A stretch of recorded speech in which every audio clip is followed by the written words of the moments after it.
Hello everyone, मेरा नाम दिव्यांश गुप्ता है और आज हम इस वीडियो में बात करने जा रहे हैं आर्टिकल्स के बारे में।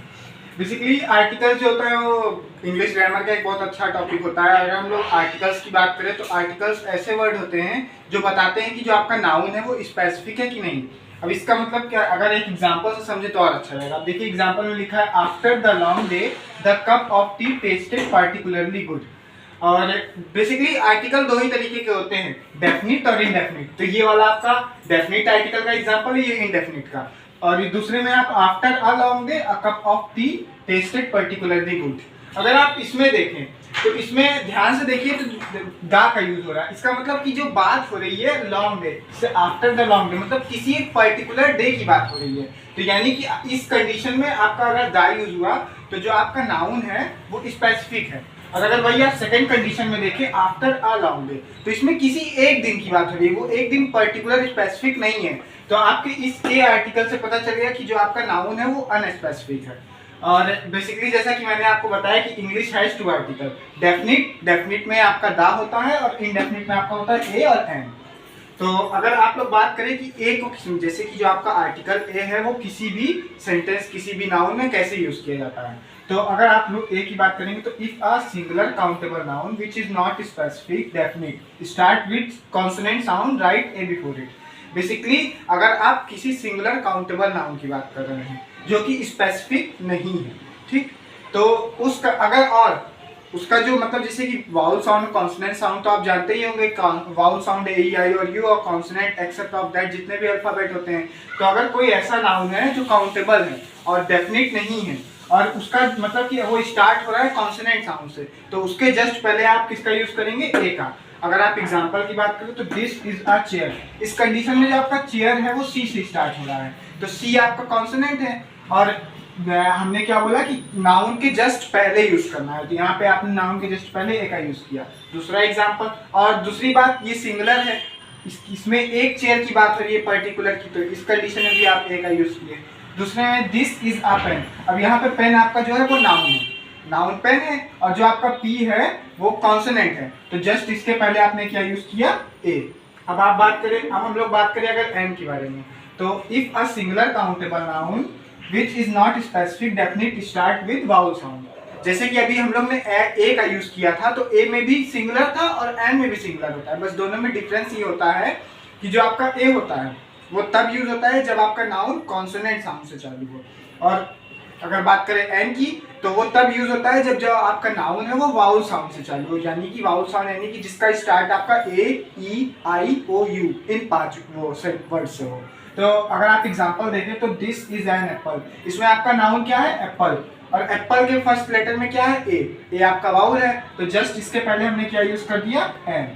दूसरे में we saw an elephant yesterday, इसमें आपका जो एलिफेंट है वो नाउन है, ठीक, तो एलिफेंट में ई जो है आपका वो वाउल है, तो जस्ट इसके पहले हमने क्या यूज किया, एन। अब अगर हम लोग बात करें दा के बारे में, तो आपका ए और एन तो यूज हुआ सिंगुलर के लिए, लेकिन अगर आप बात करें दा की, तो दा आपका सिंगुलर भी हो सकता है, मतलब एक भी हो सकता है और एक से ज्यादा भी, लेकिन वो काउंटेबल होना चाहिए। मतलब कि कोई भी नाउन है अगर वो काउंटेबल है तभी आप उसमें आर्टिकल्स का यूज करेंगे, नहीं तो नहीं करेंगे। जैसे कि if you are talking about one और मोर काउंटेबल नाउन, एक भी हो सकता है और एक से ज्यादा भी हो सकता है, लेकिन वो क्या होना चाहिए, काउंटेबल होना चाहिए।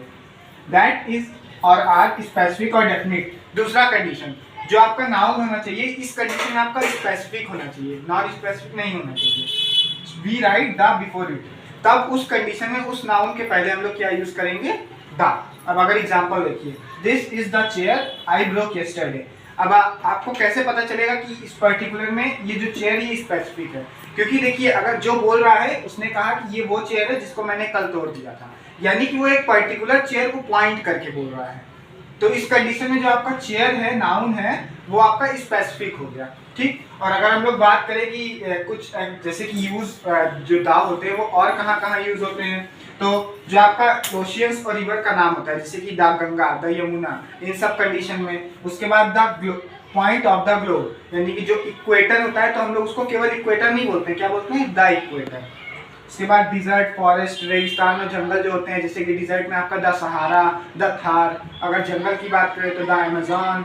फिर उसके बाद range of mountains, range of mountains यानी कि जो रेंज आपका माउंटेन के नाम पे नहीं, उसकी रेंज, जैसे कि हिमालय आपके माउंटेन की रेंज है, और अगर आप वही बात करेंगे माउंट एवरेस्ट तो वो माउंटेन का नाम है, पीक का नाम है, उस कंडीशन में नहीं यूज करेंगे। लेकिन जो आपकी माउंटेन की रेंज है जैसे कि हिमालयाज, तो आप हिमालयाज के पहले बोल सकते हैं द हिमालयाज। अब बात करिए कि कहाँ पे द का यूज नहीं करना है। मोस्ट कंट्रीज, बहुत सी ऐसी कंट्री होती है जिनके नाम के आगे आप द का यूज नहीं कर सकते, ये रूल मतलब कि ये रूल नहीं कहता है। उसके बाद सिटीज, जैसे कि कंट्रीज वैसे कि सिटीज दोनों, मतलब जैसे बहुत सी सिटीज होती हैं जैसे द चेन्नई, द मुंबई, ये सब आप नहीं बोल सकते। जब आप इस कंडीशन में इसको बोलेंगे तो ये वर्ड गलत हो जाएगा।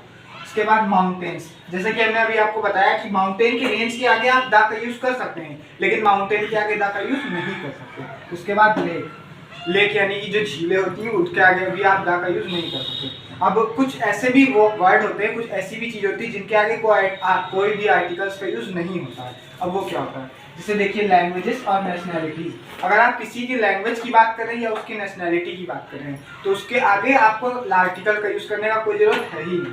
उसके बाद स्पोर्ट्स, बहुत से स्पोर्ट्स होते हैं, क्रिकेट, चेस, तो इस सब के भी आगे आपको द, ए, एन, ये सब का यूज करने का जरूरत नहीं है, क्योंकि अगर आप इस सब का यूज करते भी हैं तो फिर वो वर्ड गलत हो जाएगा। उसके बाद सब्जेक्ट्स, जैसे आप द मैथमेटिक्स नहीं बोलेंगे, द साइंस नहीं बोलेंगे, केवल साइंस, मैथमेटिक्स, सोशल साइंस ऐसे बोलेंगे। So that is all about from of articles. मिलते हैं नेक्स्ट वीडियो में, तब तक के लिए।